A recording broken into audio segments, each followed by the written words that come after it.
if that $100 glowing serum you just bought for your wedding day is actually making your skin worse? Yeah, it's a scary thought. I mean, today we're basically tossing out the makeup bag because if you're chasing that, flawless, lit from within complexion, just painting a fresh coat of highlighter over your face just isn't going to cut it. Right, because true radiance is an inside job, and it's dictated almost entirely by your hormones. Exactly. Which is why for this deep dive, we are looking at the Weddizer website. If you go into their article section, you'll find all this guidance on wellness, skincare, and really how to get that glow. And their whole philosophy completely flips the script. It's about holistic skincare, hormone balancing, and nutrition. You use Weddizer's guidance to treat the root cause, not the symptom. And treating that root cause means looking at the internal landscape first. Like, the articles specifically highlight how conditions like PCOS, polycystic ovary syndrome can just throw a massive wrench into your skincare prep. Oh, absolutely.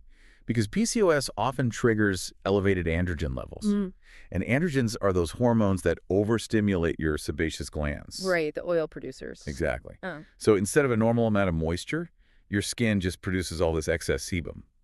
And that leads directly to persistent jawline acne and pigmentation. So scrubbing with a harsh exfoliator won't fix it. No, because the call is coming from inside the house, Which is why the timeline they suggest starts like 6 to 12 months out. The goal is stabilizing insulin and cortisol levels. You do this through consistent sleep, low glycemic diets, and surprisingly, regular strength training. Yeah, the strength training part is huge. Building muscle tissue actually acts like a sponge for blood sugar. Wait, really? Just having the muscle helps your skin? It does. When your muscles utilize that glucose, your body doesn't need to pump out as much insulin. And lower insulin levels signal your ovaries to stop overproducing those acne-causing androgens. Wow, so it's a direct mechanical fix to a chemical problem. That makes crash dieting right before a wedding look like an absolute disaster. Oh, it is the worst thing you can do. You're starving the body, spiking stress hormones, tanking the metabolism, and basically pouring gasoline on the exact hormonal fires causing your breakouts. Right. And since those hormones aren't static, they fluctuate in a predictable 28-day rhythm, your skincare really shouldn't be static either. That's the concept of cycle syncing. Mapping your routine to your biological calendar. Yes. So breaking down those 4 phases, during the menstrual phase, hormone levels plummet, so the skin is fragile, right? Yeah, it craves deep, gentle hydration. But then in the follicular phase, estrogen starts rising. The skin gets thicker and way more resilient. So that's the safest window to test out that new vitamin C serum then. You got it. Then comes the ovulatory phase, where estrogen peaks. This is when you get that maximum natural moisture and peak glow.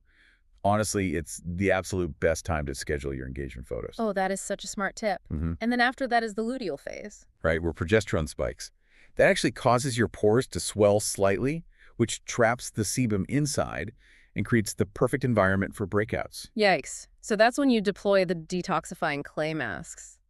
But wait, logistically, how does that work for you at home? Are we supposed to throw out our vanity mirror and buy 4 entirely different skincare routines to rotate every week? No, that sounds exhausting. Not at all. Your foundation, like your gentle cleanser and daily moisturizer, that stays exactly the same all month. Okay, phew. Yeah, you are simply rotating targeted add-ons. You just swap a hydrating sheet mask for a salicylic acid treatment, depending on whether your pores are currently relaxed or swollen shut by progesterone. That makes so much more sense. And if we're adjusting what we put on our skin based on the week, it makes sense we have to adjust what we put in our bodies. Definitely.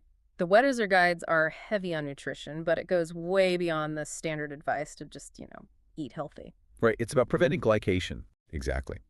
When you consume refined sugars, those sugar molecules actually bind to the collagen and elastin in your skin. Which makes us fibers stiff and brittle. Yeah, and that's what causes dullness and premature aging. You counter that by loading up on healthy fats and antioxidants to keep the cell walls flexible. You also have to manage the mental side, too. Elevated cortisol from wedding planning literally degrades the skin barrier. So incorporating stress reduction, like a pre-bedtime digital detox, isn't just self-care, it's a structural requirement. Absolutely. And if you are a month out from the big day, put down the new serums. Weddizer's golden rules are strict. 0 new products 1 month out. And only the most basic, gentle routines 1 week out, right? Right. A delayed allergic reaction is the last thing you want. By treating the internal systems, you eliminate the need for the quick-fix topical band-aids. Following this roadmap means you're building a confident, energized, natural glow from inner physical harmony, which really leaves a lingering thought. If meticulously cycle syncing our skincare and our diet yields such transformative results for one single wedding day, what would happen to our daily energy and lifelong aging process if we synced our habits to our biology every single day of our lives? Definitely something to chew on. Catch you on the next deep dive.